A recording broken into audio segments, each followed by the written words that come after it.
Kemudian dikaitkan dengan keterangan saksi Putri Chandrawati yang tidak mandi, membersihkan badan maupun mengganti pakaian setelah adanya dugaan pelecehan seksual, padahal ada saksi Susi sebagai ART perempuan yang dapat membantunya. Tindakan saksi Putri Chandrawati yang sama sekali tidak memeriksakan diri ke dokter pasca dugaan pelecehan seksual, padahal saksi Putri Chandrawati adalah merupakan seorang dokter yang sangat peduli dengan kesehatan dan kebersihan. Adanya inisiatif dari saksi Putri Chandrawati yang masih meminta dan bertemu untuk berbicara dengan korban selama 10-15 menit dalam kamar tertutup setelah dugaan pelecehan. Tidak adanya tindakan saksi Ferdi Sambo meminta visum, padahal saksi Ferdi Sambo sudah berpengalaman puluhan tahun sebagai penyidik, dan tindakan saksi Ferdi Sambo yang membiarkan saksi Putri Chandrawati dan korban berada dalam satu rombongan dan satu mobil yang sama untuk isoman di Duren 3, serta keterangan terdakwa Kuat Ma'ruf terkait duri dalam rumah tangga, sehingga dapat disimpulkan tidak terjadi pelecehan pada tanggal 7 Juli 2022 di Magelang, melainkan perselingkuhan antara saksi Putri Chandrawati dan korban Nofriansyah Yosua Huta Barat. Bahwa pada hakikatnya hakim tidak terikat pada pendapat seorang ahli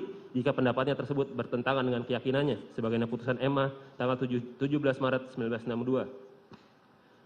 Dalam buku pembahasan dan permasalahan KUHAP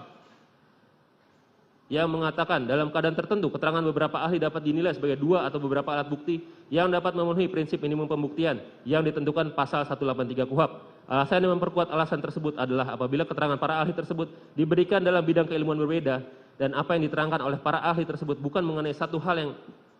atau keadaan yang sama, tetapi mengenai dua hal atau keadaan berbeda antara yang satu dengan yang lain, namun saling bersesuaian.